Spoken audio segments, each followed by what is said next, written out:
Hello everyone, welcome back to Xylem. It's me Vijay. മക്കളെ, പരീക്ഷ അടുത്തു. നിങ്ങൾ ഒരുപാട് പേര് പഠിക്കാനായിട്ട് ഇരിക്കുകയാണല്ലേ എന്റെ മുന്നില്. യെസ്, ഞാൻ പഠിപ്പിക്കാനും റെഡി ആയിട്ട് ഇരിക്കുകയാണ്. അപ്പൊ എന്റെ പൊന്നു മക്കളോട് എല്ലാവരോടും പറയാനുള്ളത്, ഒന്നും ടെൻഷൻ അടിക്കേണ്ട. നിങ്ങൾ ക്ലാസ്സുകളൊക്കെ വൃത്തിക്ക് കാണാം. ഒരുപാട് കണ്ടന്റ്സ് 2-3 ദിവസം മുന്നേ ഒക്കെ ഇട്ടിട്ടുണ്ട്. അതെല്ലാം നിങ്ങൾ കാണണം. ഇന്ന് ലൈവ് ഉണ്ട്, ലൈവ് ക്ലാസ്സുകളൊക്കെ ഉണ്ട്. ലൈവ് ക്ലാസ്സുകളൊക്കെ നിങ്ങൾ കണ്ടു കഴിഞ്ഞാൽ ഉറപ്പായിട്ടും നാളത്തെ പരീക്ഷ നിങ്ങൾ ഒരേ പൊളി സെറ്റ് ആക്കുന്ന കാര്യത്തിൽ സംശയമില്ല.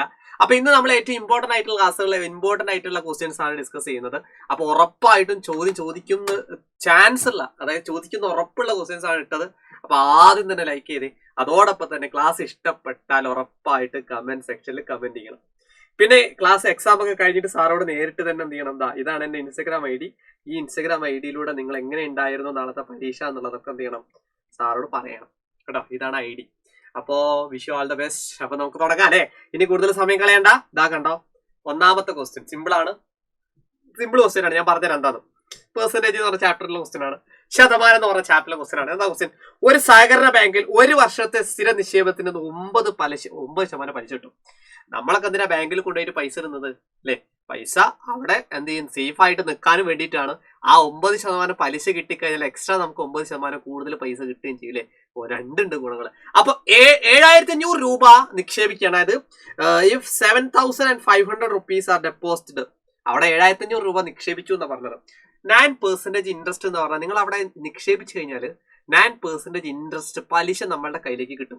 7500 മാത്രമല്ല, അതിന്റെ കൂടെ തന്നെ എക്സ്ട്രാ പൈസ കൂടെ കിട്ടും എന്നാ കുഞ്ഞോനെ പറഞ്ഞേക്കുന്നത് കേട്ടോ.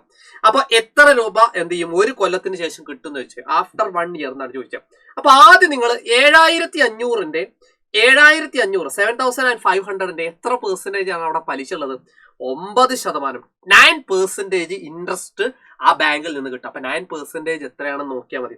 അപ്പൊ 7500 9% ദിസ് വൺ. അപ്പൊ 0 വെട്ടുന്നു, 2 താഴത്ത് മുകളിലുണ്ട്. എന്തെത്തിയാ കുഞ്ഞോനെ? വെട്ടിക്കോ, ഒരു പ്രശ്നമില്ല കേട്ടോ. ഞാൻ 75 എന്ത് ചെയ്താൽ മതി, 1 ഗുണിച്ചാൽ മതി. അപ്പൊ 75 ഗുണിച്ച് നോക്ക്. ഒന്നുമില്ല, കണ്ടോ, 75 × 9 ഗുണിച്ചാൽ മതി കേട്ടോ. 75 × 9 എന്ന് പറയുമ്പോൾ 675 ആയിരിക്കും സംശയം. എന്നുള്ള സൈഡിൽ ഗുണിക്കാം. 5 45 4 ശിഷ്ടം 7 9 6 1 7. ഓക്കെ, 675 675 ആണ്. ഇതെന്താ 675? നിങ്ങളൊരു ബാങ്കില് 7500 രൂപ നിക്ഷേപിച്ചാൽ 675 രൂപ ആണ് 9%.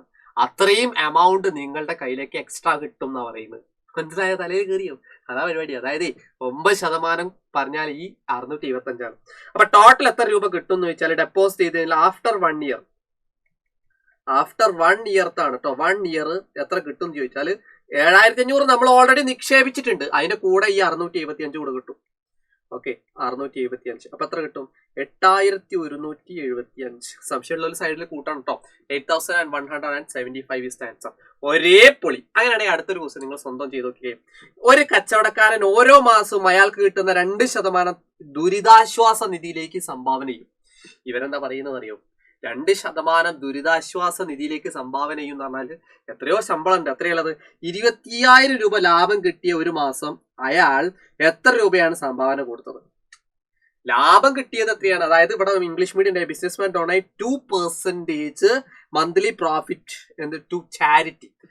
In a certain month be got 25,000. ഒരു മാസം എന്ത് ചെയ്തു? 25000 രൂപ അയാൾക്ക് കിട്ടി. അപ്പൊ 25000 കിട്ടിക്കഴിഞ്ഞാൽ അയാളുടെ ഒരു പോളിസി എന്താണ്? 2% ചാരിറ്റിക്ക് വേണ്ടിയിട്ട് കൊടുക്കും എന്ന് പറഞ്ഞത്. എത്ര രൂപയാണ് ഇങ്ങനെ ചാരിറ്റിക്ക് വേണ്ടി കൊടുക്കുന്നത് അല്ലെ? അപ്പൊ 25000-ന് 2% കൊടുക്കുന്നത്. അപ്പൊ 25000-ന് 2% എത്രയും നോക്കിയാൽ മതി കേട്ടോ. അപ്പൊ 25,000 × 2/100. ഇവിടെ 0 വെട്ടി. അപ്പൊ 250 × 2. 250 രണ്ടും കൂടെ മൾട്ടിപ്ലൈ ചെയ്താൽ എന്താണോ? 500 രൂപ നമ്മുടെ ആ ബിസിനസ്മാന് ചാരിറ്റിക്ക് വേണ്ടിയിട്ട് 25000 രൂപ ലാഭം കിട്ടിയ ആ മാസം 500 റുപ്യ എങ്ങനെ കൊടുക്കുന്ന ആ മാസം കൊടുക്കുന്ന പറഞ്ഞത്. 500 റുപ്യ കൊടുക്കുക എന്നാട്ടോ പറയുന്നത്. അപ്പൊ ഒരേ പുളി സെറ്റ്. അപ്പൊ അങ്ങനെയാണെങ്കിൽ കമന്റ് സെക്ഷനിൽ ഒരേ പുളി എന്ന് പറഞ്ഞ് കമന്റ് ചെയ്തടാ. അപ്പൊ അടുത്തൊരു ചോദ്യം കൂടെ നമുക്ക് കിടിലമാക്കാം. ചോദ്യം സിമ്പിൾ ആണ്. ചോദ്യം നന്നായിട്ട് നോക്കാം കേട്ടോ. ഇത് വേറെ ടൈപ്പാണ്. 4500 രൂപയ്ക്ക് വാങ്ങിയ സൈക്കിൾ. എത്ര രൂപയ്ക്കാണ് നമ്മളെ സൈക്കിൾ വാങ്ങിയത് നോക്ക്. 4500 രൂപയ്ക്ക് വാങ്ങിയ സൈക്കിള് 4000 രൂപയ്ക്ക് വിൽക്കേണ്ടി വന്നു. എത്ര രൂപയ്ക്ക്? 4000 രൂപയ്ക്ക് വിൽക്കേണ്ടി വന്നു. നഷ്ടം എത്ര ശതമാനമാണ്? നിങ്ങളൊക്കെ സൈക്കിള് വാങ്ങി കഴിഞ്ഞിട്ട് കുറച്ചു കാലം കഴിയുമ്പോൾ ബൈക്ക് വാങ്ങാൻ നിങ്ങൾ തോന്നൂലേ? അപ്പോ സൈക്കിള് വിൽക്കേണ്ടി വരും. അപ്പൊ 4500 രൂപയ്ക്ക് നിങ്ങൾ സൈക്കിൾ വാങ്ങിക്കഴിഞ്ഞാൽ എന്താ ചെയ്യുന്നത്? 4000 രൂപയ്ക്കാണ് വിൽക്കുന്നത്.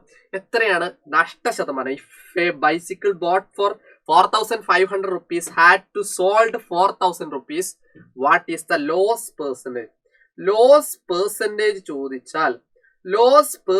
ചോദിച്ചാൽ അതായത് നഷ്ടശതമാനം ചോദിച്ചാൽ അവിടെ എത്ര രൂപയാണ് നഷ്ടം വരിക? ഒന്ന് ആലോചിച്ച് നോക്കടാ. 4500 രൂപയ്ക്ക് നിങ്ങൾ ഒരു സാധനം വാങ്ങിയിട്ട് 4000 രൂപയ്ക്ക് നിങ്ങൾ വിൽക്കാന്ന് പറഞ്ഞു കഴിഞ്ഞാൽ എത്ര രൂപയ്ക്കാണ് നിങ്ങൾക്ക് നഷ്ടം വരിക? 500 രൂപ നഷ്ടമായിരിക്കും കേട്ടോ. നഷ്ടം എത്ര രൂപയാണെന്ന് ചോദിച്ചാൽ, ലോസ് എത്ര രൂപയാണെന്ന് ചോദിച്ചാൽ 4500 4000 രൂപയാണ് നമ്മൾ എന്ത് ചെയ്തത്, പിന്നീട് അത് വിറ്റത്. അപ്പൊ എത്രയാ? 500 രൂപ നമുക്ക് നഷ്ടം. അപ്പൊ 500 രൂപയാണ് നഷ്ടം. അപ്പൊ നഷ്ടശതമാനം ലോസ് പെർസെന്റേജ് ചോദിച്ചാൽ 500 ഡിവൈഡഡ് ബൈ അവിടെ എത്രയായിരുന്നു നമ്മുടെ ആ സൈക്കിളിന്റെ ഒറിജിനൽ പ്രൈസ്. സാധാരണ നിങ്ങൾ എത്ര രൂപയ്ക്കാണ് വാങ്ങിയത്? 4500 രൂപയ്ക്കല്ലേ വാങ്ങിയത്. അപ്പൊ 4500-ല് 500 രൂപ നിങ്ങൾക്ക് നഷ്ടം. അപ്പൊ എത്ര രൂപയാണോ ലോസ് കിട്ടിയത് അത് ന്യൂമറേറ്റർ ചെയ്തുന്നോ എത്രയാണോ നിങ്ങൾ ഒറിജിനൽ പ്രൈസ്, ഇവിടെ എപ്പോഴും ഒറിജിനൽ പ്രൈസ് ആയി എഴുതണ്ട കേട്ടോ, ഇൻറ്റു 100. എന്തിനാ സാറേ ഇൻറ്റു 100 ചെയ്തെന്ന് ചോദിച്ചാൽ ഇവിടെ ചോദ്യം പറയുന്നുണ്ട് what is the loss percentage, നഷ്ടശതമാനം എന്ത്. എന്റെ പൊന്നു മക്കളോട് പറയാനുള്ളത് എന്താണെന്നറിയോ? നഷ്ടശതമാനം പെർസെന്റേജ് കാണണമെങ്കിൽ ഇൻറ്റു 100 ചെയ്യണം. ഓക്കെ, ഇവിടെ 500 രൂപ നഷ്ടം എന്ന് പറയുമ്പോൾ എത്ര രൂപയായിരുന്നു ഒറിജിനൽ പ്രൈസ്? 4500. 4500 500 രൂപ നഷ്ടം. എന്തുകൊണ്ടാണ് മൾട്ടിപ്ലൈഡ് ബൈ 100? ഒരേ പൊളി, ശതമാനം പെർസെന്റേജ് ആയതുകൊണ്ടാണ്. അപ്പൊ ഇങ്ങനെ എഴുതാൻ പഠിക്കുക കേട്ടോ. ഇനി വെട്ടിക്കോ സിമ്പിൾ ആണ്. 0 വെട്ടി 0 വെട്ടി 0 വെട്ടി 0 വെട്ടി. എന്താ സാറേ ഇവിടുത്തെ 2 0 നോക്ക്, ഇവിടുത്തെ 2 0 ഇവിടുത്തെ 2 0 വെട്ടിയാ പോരെന്ന് ചോദിക്കുക. നിങ്ങൾക്ക് ഇഷ്ടമല്ല അവിടുത്തെ വെട്ടിയാൽ മതി. പക്ഷെ മുകളിലും താഴെയും 0 ഉണ്ടാവണം, അവിടെ ഇൻറ്റു ഉണ്ടാവണം കേട്ടോ. 0 0 ഇവിടെ 0 ഇവിടെ 0 വെട്ടി. അവസാനം എന്താ വരുന്നത്? ഇവിടെ ഒരു 500 വരുന്നുണ്ട് അല്ലേ? നോക്ക് മക്കളെ നോക്ക്, 500/45 വരും. 500/45 ചെയ്ത് നോക്ക് അല്ലേ? യെസ്, 500/45 ചെയ്താൽ മതി. അപ്പൊ എങ്ങനെ 500/45 എങ്ങനെ ചെയ്യാം? വേണേ വെട്ടി ചെറുതാക്കിയാൽ മതി, അല്ലെങ്കിൽ ഡിവൈഡ് ചെയ്താലും മതി കേട്ടോ. അപ്പൊ നമുക്ക് 5 കൊണ്ട് വെട്ട. 500-ൽ എത്ര 5 ഉണ്ട്? 100 എണ്ണം ഉണ്ട് കേട്ടോ. 45-ൽ എത്ര 5 ഉണ്ട്? 9 എണ്ണം ഉണ്ട്. 100/9 എന്ന് പറഞ്ഞാല് 100-ൽ 9 കൃത്യമായിട്ടില്ല. അപ്പൊ നമ്മൾ എന്ത് ചെയ്യണം? 100-ൽ 9 എത്ര എണ്ണം ഉണ്ട് നോക്കൂ. 9 റിമൈൻഡർ 1 9 9 റിമൈൻഡർ 1. അപ്പൊ എങ്ങനെ ഇത് എഴുതുക? ആദ്യം 11 എഴുതുക അല്ലെ? നമ്മൾ മിക്സഡ് ഫ്രാക്ഷൻ എഴുതാനൊക്കെ പണ്ട് ചാപ്റ്ററിൽ പഠിച്ചതാ. എന്നിട്ട് താഴെയുള്ള ഈ 1-നെ പിടിച്ച് മുകളിൽ കയറ്റുന്നു.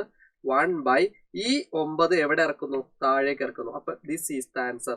അപ്പൊ 11/9 ഈസ് ദ ആൻസർ. അത്രയും പെർസെന്റേജ് എന്തായിരിക്കും? നഷ്ടശതമാനം ലോസ് പെർസെന്റേജ് ആയിരിക്കും. ഒരേ പൊളി. അപ്പൊ കൃത്യമായിട്ട് പഠിക്കുക. അപ്പൊ ഇങ്ങനെയുള്ള ഉത്തരം ഒന്ന് ശ്രദ്ധിച്ചിരിക്കുക കേട്ടോ. അപ്പൊ നാളത്തെ പരീക്ഷ അടിപൊളിയായിട്ട് ചെയ്ത എക്സാം ഒക്കെ കഴിഞ്ഞിട്ട് എപ്പോഴാണ് നിങ്ങൾക്ക് പരീക്ഷ കഴിയുന്നത് ആ സമയം തന്നെ സാറോട് നേരിട്ട് തന്നെ എന്ത് ചെയ്യണം? പറയണം. ഇതാണ് എൻ്റെ ഇൻസ്റ്റാഗ്രാം ID. ഈ IDയിൽ നേരിട്ട് തന്നെ സാറോട് പറയാം വൈശാഖ് ജേറ. ഇനി അത് ഇൻസ്റ്റാ ഇല്ലാത്തവർ എന്ത് ചെയ്യുക? താഴെ ഈ വീഡിയോന്റെ താഴെ കമന്റ് സെക്ഷനിൽ എങ്ങനെ ഉണ്ടായിരുന്നു പരീക്ഷ എന്ന് പറഞ്ഞാലും മതി. അപ്പോൾ all the best, wish you all the best. അപ്പൊ ഇനി 8ാം ക്ലാസ്സിലായിരിക്കും നിങ്ങളെ കാണുക. അപ്പൊ നിങ്ങളെല്ലാവരും ഞാൻ മിസ് ചെയ്യും. അപ്പൊ ഇനി അങ്ങോട്ട് ഉഷാറായിട്ട് നിങ്ങളെല്ലാവരും പഠിക്കണം.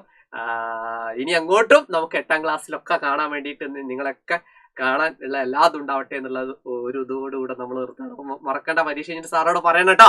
ഒരേ പൊളി. നമ്മൾ ഇന്നത്തെ ക്ലാസ് അവസാനിപ്പിക്കുന്നു. ബൈ.